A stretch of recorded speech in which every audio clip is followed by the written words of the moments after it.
শুকরিয়া আদায় করতেছি মহান রব্বুল আলামিনের দরবারে। রব্বুল আলামিন আমাদেরকে পবিত্র রমজান মাসে বিশেষ করে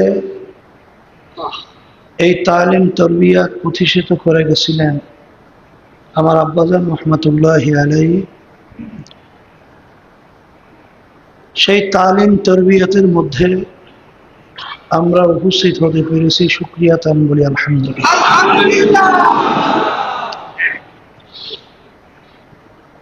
লাইন শাকারতুম লাযীদান্নাকুম ওয়া লাইন কাফারতুম ইন্না আযাবী লাশাদীদ। আল্লাহ রাব্বুল আলামিন বলেন, হে আমার বান্দা বান্দীরা,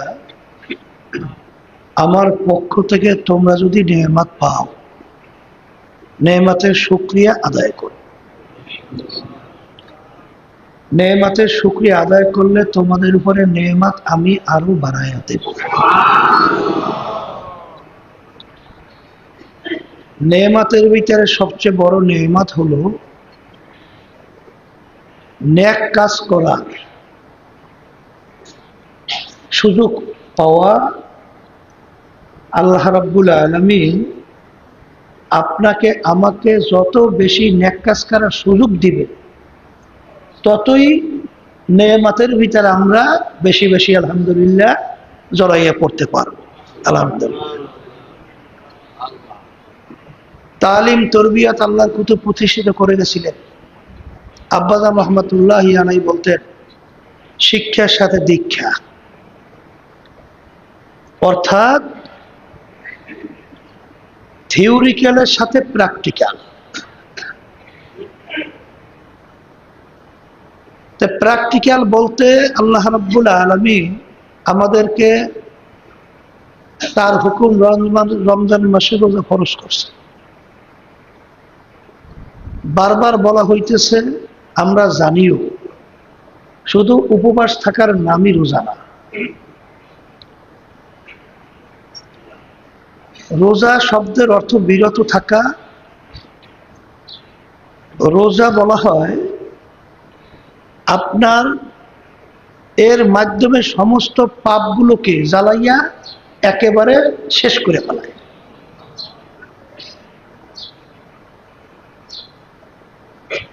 এই রমজান মাসে রোজা আমরা রাখবো ঠিক, আল্লাহ রাব্বুল আলামিন এর মাধ্যমে আল্লাহ রাসূল সাল্লাল্লাহু আলাইহি ওয়াসাল্লামের উম্মতদেরকে বিশেষ করে রমজান মাসে এই 5টা স্পেশাল আল্লাহ রাব্বুল আলামিন আমাদের জন্য কি কয়, ওইটা নেয়ামত বলেন বা খোঁজ খবর বলেন, দান করছে। এর ভিতরে আল্লাহ রাব্বুল আলামিনের কাছে রোজাদারদের মুখের ঘ্রাণ মেশক জাফরান এর চেয়েও আল্লাহর কাছে দামি। এখানে কিন্তু একটা কথা আছে, অনেকে কিন্তু ঠিকমতো দাঁত মাজে না। দাঁতের ময়লার গন্ধ আর ক্ষুধার কারণে ভিতর থেকে যে একটা গন্ধ, এই দুইটা কিন্তু এক না। অনেকে কিন্তু দেখা যায় যে ঠিকমতো দাঁত পরিষ্কার করেন না, মনে করেন রমজান মাসে তো মুখের দুর্গন্ধ আল্লাহর কাছে খুব প্রিয়, এইটা কিন্তু না।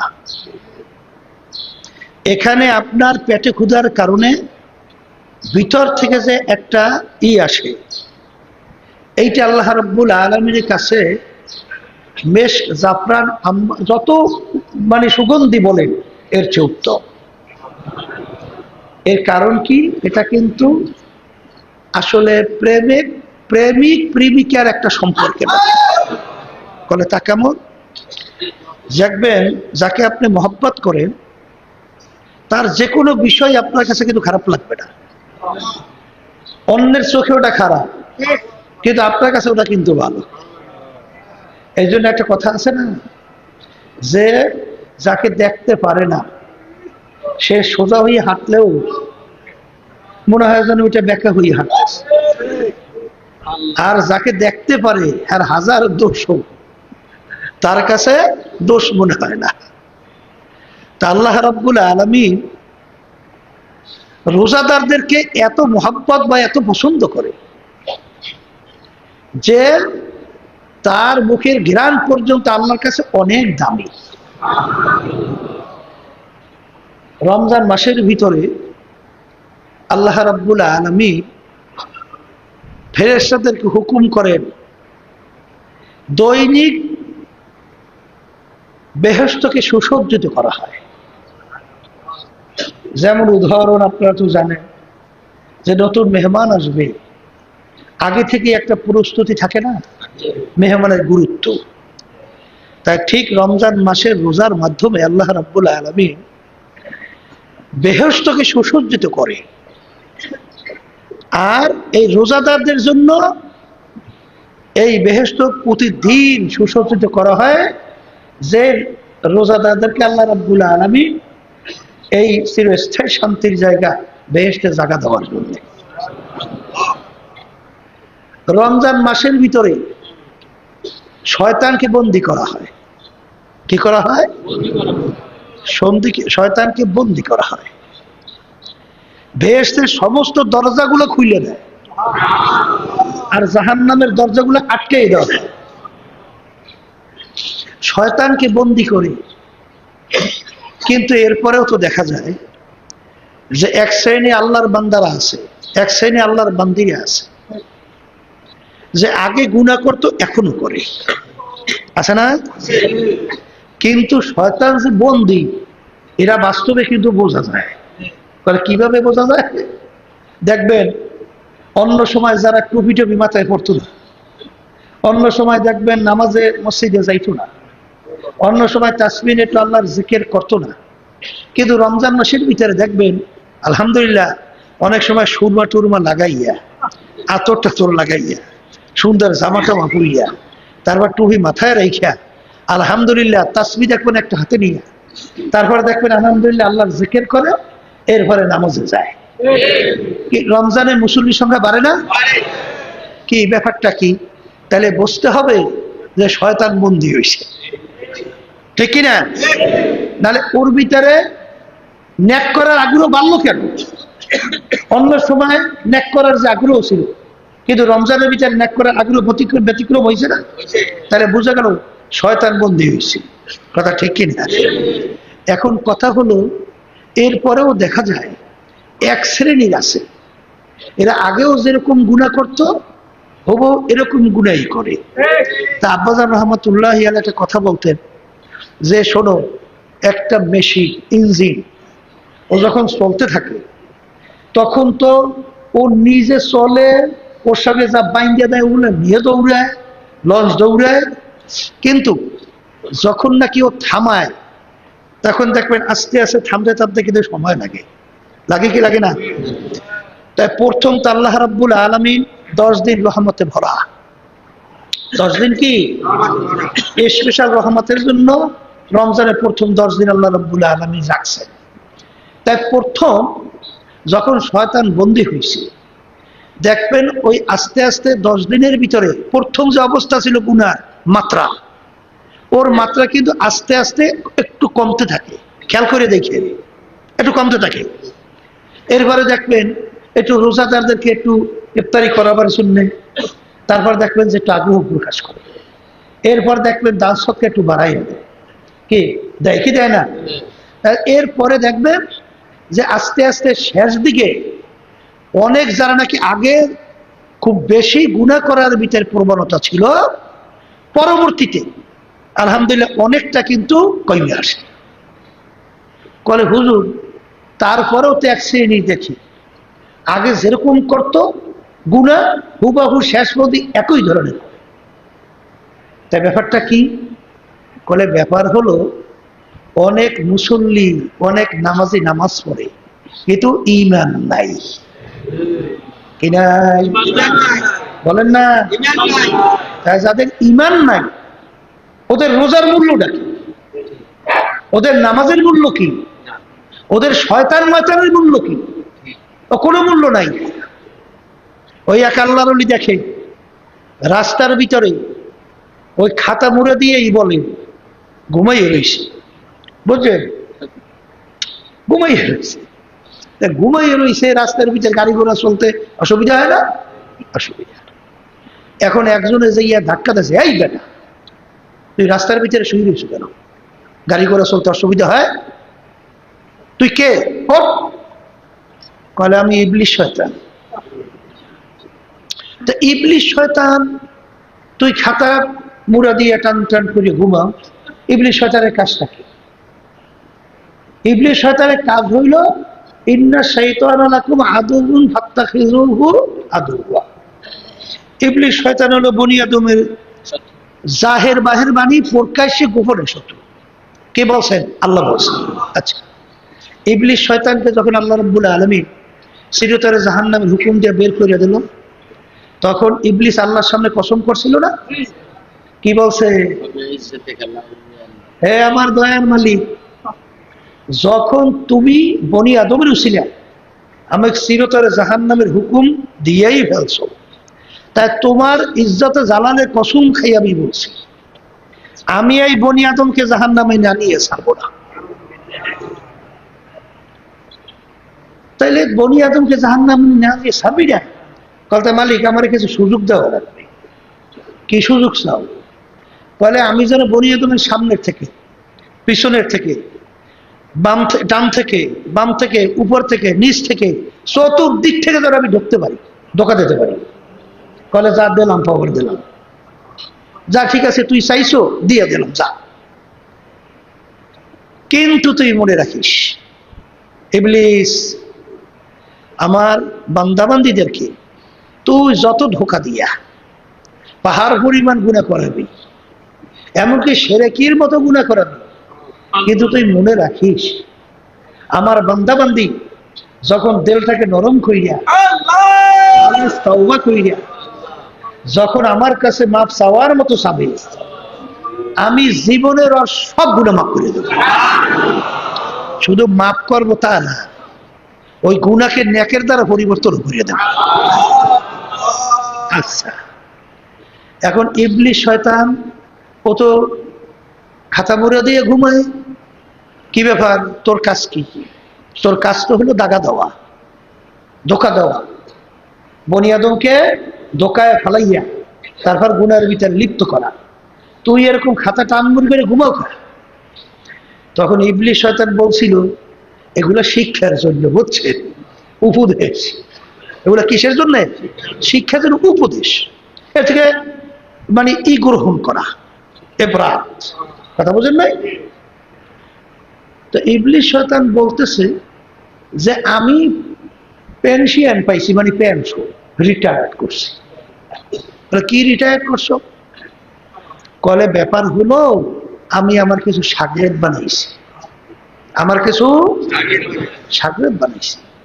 ওই শাগরেদ বলতে গেলে এখন উস্তাদের চেয়েও বেশি যোগ্যতা সম্পন্ন হয়েছে।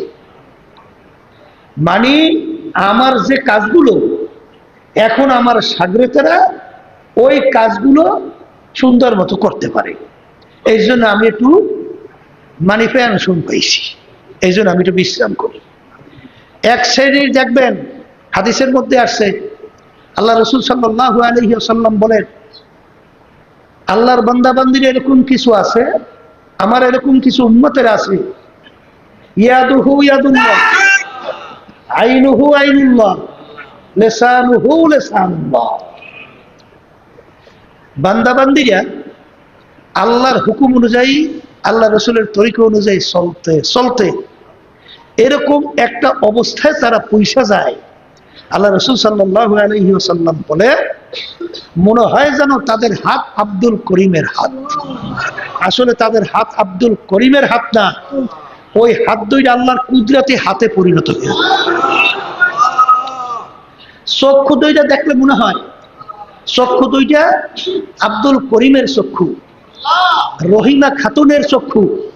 আসলে চক্ষু দুইটা রহিমা খাতুন আব্দুল করিমের চক্ষুরা, ওই চক্ষু দুইটা আল্লাহর কুদরতের চক্ষে পরিণত হয়ে যায়।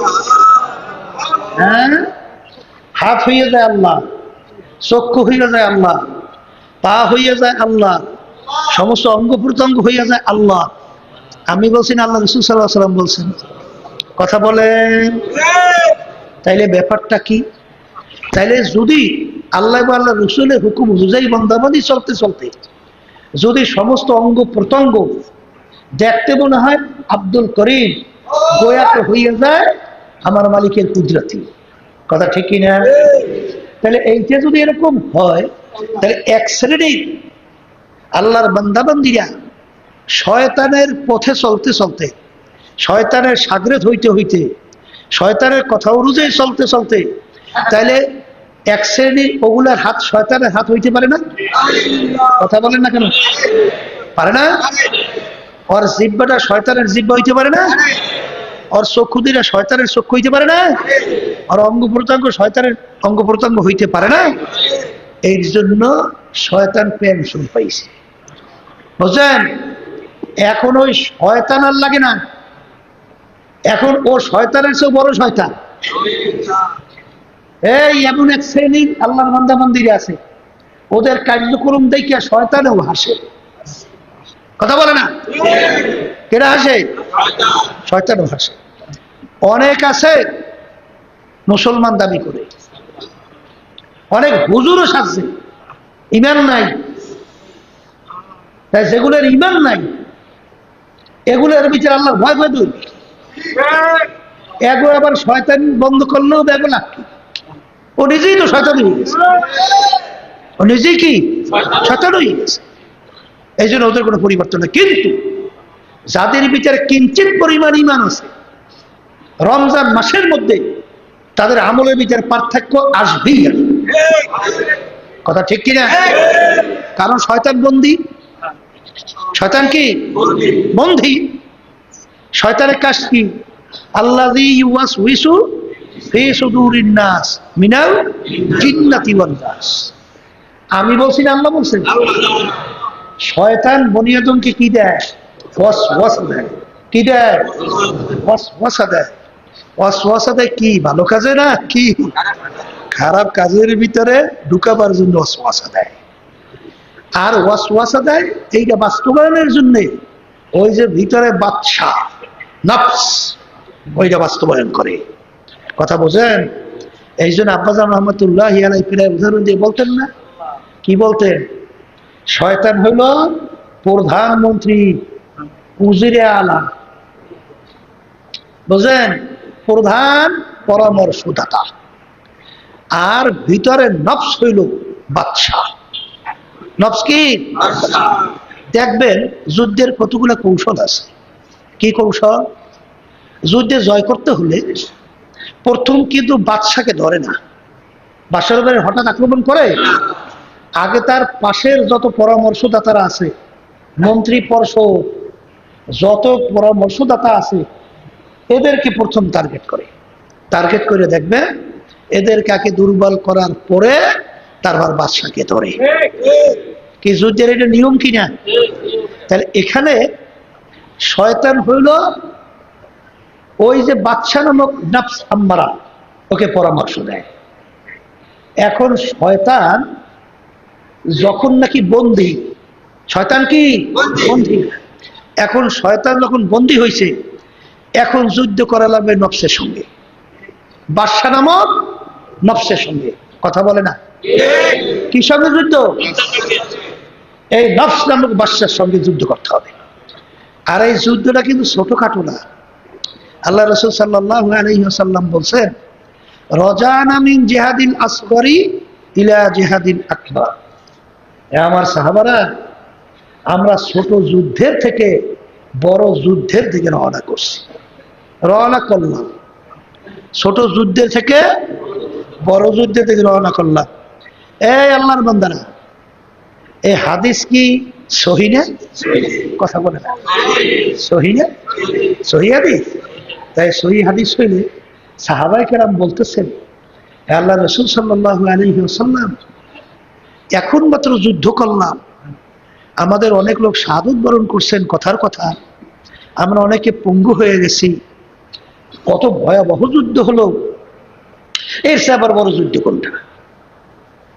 আল্লাহ রাসূল সাল্লাল্লাহু আলাইহি ওয়াসাল্লাম বলেন, নফসের সঙ্গে জিহাদ করা, নফসের সঙ্গে যুদ্ধ করা, এর চেয়ে বড় যুদ্ধ। এত সহজ মনে করলে হবে? এত সহজ মনে করলে হবে?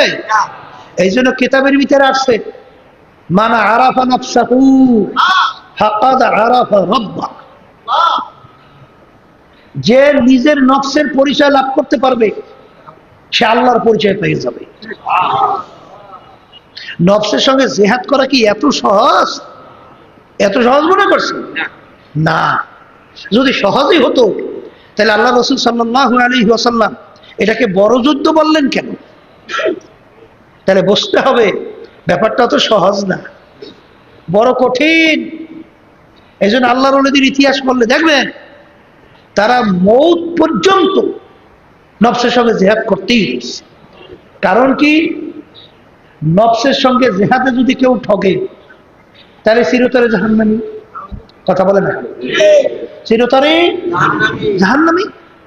এই জন্য নফসের সঙ্গে জিহাদের মধ্যেই তারা ছিল, কারণ তাদের তো ঈমান ছিল, তাদের তো আল্লাহর উপরে বিশ্বাস ছিল, তারা তো আল্লাহ রাসূল সাল্লাল্লাহু আলাইহি ওয়াসাল্লামের কথার উপরে বিশ্বাস ছিল, কোরআনুল কারীমের উপরে বিশ্বাস ছিল, আখিরাতের উপরে বিশ্বাস ছিল, পরকালের বিশ্বাস ছিল, জাহান্নাম বেহেশতের ব্যাপারে বিশ্বাস ছিল। এই জন্য তো তারা চেষ্টাও করত। কথা বলেন না কেন? হ্যাঁ, কিন্তু আস্তে আস্তে আমাদের অবস্থান কেমন হয়েছে, পেট ডলতে ডলতে হ্যাঁ একেবারে নিয়া জান্নাতের ভিতরে সাজাইয়া পড়াইয়া তারপর এই কি একেবারে চিরস্থায়ী শান্তির জায়গায় দিয়ে দেবে না। না, এত সহজ না। এই জন্য নফসের সঙ্গে জিহাদ করতে হবে। নফসের সঙ্গে জিহাদটা বড় কঠিন। ওই যুদ্ধ আর এই নফসের যুদ্ধ বড় কেন? আমরা যখন যুদ্ধ করি মাঠ পর্যায়ে শত্রুকে আমরা দেখি, শত্রু আমাদেরকে দেখে। সামনাসামনি দেখে যুদ্ধ করা আর গোপনে যদি শত্রু আপনাকে আক্রমণ করে, এই দুই যুদ্ধে পার্থক্য আছে না নাই? তাহলে গোপন শত্রু দেখা যায় না, ওর কিন্তু আক্রমণ ভয়াবহ, এর জন্য বড়। এর জন্য কি বড়? এরপরে যুদ্ধ শুরু হয়েছে, একটা সময় শেষ হয়ে যাবে। আর নফসের সঙ্গে জিহাদ ও শুরু আছে শেষ আছে, একেবারে রুহুটা বের হওয়ার আগ পর্যন্ত। শোনেন না আলোচনা, শোনেন না ওই যে ইমাম ফখরুদ্দিন রাজি রহমাতুল্লাহি আলাইহির ঘটনা শোনেন না, যে পীর সাহেব হুজুরের কাছে গেছিল। তিনি তো বড় মাপের আলিম ছিল, বড় তাফসীর লেখছেন কোরআনুল কারীমের, লেখছে না ইমাম ফখরুদ্দিন রাজি? তাফসীরের নাম হয়েছে তাফসীরে কবির।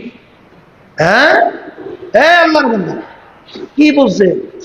তা আলেমের দিক থেকে তো বড় আলেম, কিন্তু চিন্তা করে দেখছে আসলে সোহবাত ছাড়া কোনো মাস সাদিকিন ছাড়া কখনোই শয়তানের সবল থেকে, শয়তানের কি কয় আক্রমণ থেকে বাঁচার কোনো কায়দা নাই। এখন তিনি চিন্তা করলেন যে আমার তো একজন মুরব্বী ধরা লাগবে, মুরব্বীর কথা অনুযায়ী চলা লাগবে।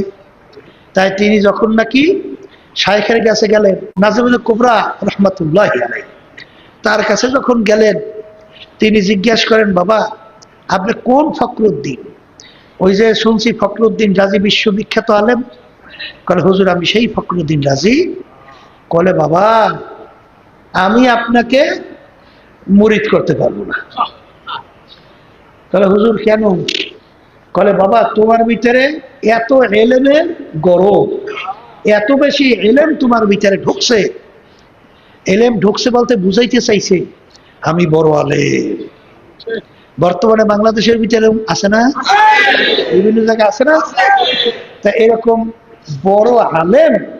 কলে বাজান এই বড় আলেমের যে একটা গরম, এই যে তোমার ভিতরে ঢোকার কারণে এখন আল্লাহ রাব্বুল আলামিনের যে মুহাব্বত কোন জায়গায় ঢুকাবো, এই জন্য এলেমের গরম কমাই আসে। কি গরম কমাও? এলেমের গরম কম। এখন জানেন তো যে প্রায় 1 বছর পর্যন্ত কিতাব দেখে না, তা সে বসে বসে করবে কি? তখন ওই কোরআনুল কারীমের তাফসীর লেখছে, বুঝলেন? ওই তাফসীরের নাম হচ্ছে তাফসীরে কবির। তা এই হুজুরের কাছে 1 বছর পর আসছে, হুজুর কিতাব বিলি করি নেই। মোতালা করি নেই, তাকরার তো করি নেই, আর দেখি তো নেই কিছুই। তা বাজার 1 বছর পর্যন্ত করছেন কি? বলে হুজুর বসে বসে একটু কোরআনুল কারীমের তাফসীর লিখছে। বলে কোথায়? দেখে যে বিরাট তাফসীর। তখনই নাম দিয়েছে এই যে অনেক বড় তাফসীর। বলে বাজার তোমার এলেম আরো বাড়ছে, কমাও। শেষ পর্যন্ত জানেন তো, যাওয়ার পরে মৌতের সময় এসে গেছে, বুঝলেন? ওদের নাজমুল কুবরা রহমাতুল্লাহি আলাইহি তিনি ওযু করতেছেন, খাদেম পাশে, কিন্তু হুজুর অন্য সময় হয়তো 1 লোটা পানি দিয়ে ওযু করে, আজকে লোটার পর পানি শেষ হয়, ওযু হয় না। কথা বুঝলেন? তামসা দেখতে আছে। কি দেখতেছে? এটাকে কাশফ বলা হয়। দেখতেছে, দেখার মাধ্যমে ইবলিস শয়তান। অনেকে তো মনে করে যে মনে হয় যেন আমি খুব দরবেশ হয়েছি। ইবলিস কিন্তু জানার দিক থেকে সবচেয়ে বড় পণ্ডিত, বড় জানেন না বিজ্ঞ। হে আল্লাহর বান্দারা, হে জানেন না পণ্ডিতেরা, হে বড় আলেম দাবিদাররা, এই যারা নাকি আল্লাহ জ্ঞানী বানাইছে, খুব সতর্ক অবস্থায় চললে, খুব সতর্ক অবস্থায় চললে। হ্যাঁ, আসমানি কিতাবের সংখ্যা 104 কিতাব। আসমানি কিতাবের সংখ্যা কত? 104 কিতাব।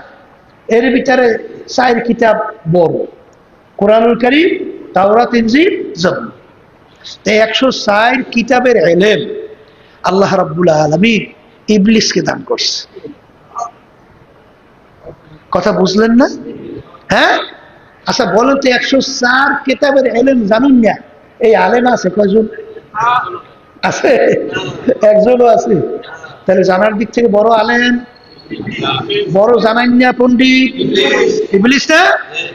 তাই অনেকে দরবেশি করিয়ে কিন্তু ওরে দরবেশে শেষ। কথা বুঝেন? অনেকের আলেমের ফকর তাকাব্বুর ঢুকিয়ে শেষ। এই জন্য খুব সতর্ক অবস্থায় পা বাড়ানো। কারণ শোনেন না, ওই যে মনে হয় ইমাম গাজ্জালী রহমাতুল্লাহি আলাইহি বলছিলেন যে আন্নাসু কুল্লুহুম হালকা ইল্লাল আলিমুন ওয়াল আলিমুনা কুল্লুহুম হালকা ইল্লাল আমিলুন ওয়াল আমিলুনা কুল্লুহুম হালকা ইল্লাল মুখলিসুন ওয়াল মুখলিসুনা ফি খাতারিন আযীম। কি বুঝলেন? এই বুঝলেন কি আল্লাহর বান্দারা, যে প্রত্যেক মানুষ ধ্বংসপ্রাপ্ত, একমাত্র নাজাতকারী হবে আলেম। কারা? কলে আলেম কি? দাওরা হাদিস কামেল পাশ করার নামই আলেম না। আপনার আমল করার জন্য যতটুকু ইলম দরকার ততটুকু শেখার নামই হলো আলেম। আলহামদুলিল্লাহ, এই তালিম তরবিয়তে যারা আছেন, আমরা তো আলহামদুলিল্লাহ তালিম তরবিয়ত শুরুর আগে আমরা পরামর্শ করে বলছি যে অন্তত আল্লাহর বান্দারা যারা আসছে তাদেরকে অন্তত দ্বীনের পথে চলার জন্য, আমল করার জন্য যতটুকু ইলম দরকার, নামাজ সহি হওয়ার জন্য যতটুকু কেরাত সহি হওয়া দরকার, এতটুকু আমাদের শিখাই দেওয়া দরকার। এখানে বিজ্ঞ আলেম বানানো, এখানে 30 পারা কোরআন এখন শিখানোর মতো সময় নাই। বর্তমানে তো দেখা যায় অনেক দলের নেতৃত্ব দেয় ইসলামের নামে, কিন্তু আসলে কেরাত সূরা সহি নেই। এ আল্লাহর বান্দারা ভালো করে বোঝে, অনেকে তো ঝোঁকে আমরা দৌড়াই, অনেকে ঝোঁকে দল করি। সতর্ক অবস্থায় পা বাড়াতে হবে। হ্যাঁ, তুমি যেই ইমামের পিছনে দৌড়াও, যেই নেতার পিছনে দৌড়াও, তার তেলাওয়াত, তার নামাজই তো হয় না, নামাজই তো হয় না, তার নামাজ হয় না। এরকম এক নেতার পিছনে তুমি দৌড়ে তোমার জীবন ধ্বংস করবা, এটা কিন্তু জ্ঞানী লোকের পরিচয় না। এটাকে সবসময় লক্ষ্য রাখতে হবে। আর কিয়ামতের ময়দানে আল্লাহ রাব্বুল আলামিন বলেন, ইয়াউমা নাদউ কুল্লা উনাসিন বিইমামিহি। কিয়ামতের ময়দানে আল্লাহ রাব্বুল আলামিন প্রতিটা মানুষকে তার দলের নেতা নেত্রীর সঙ্গে ডাকবে, এবং যে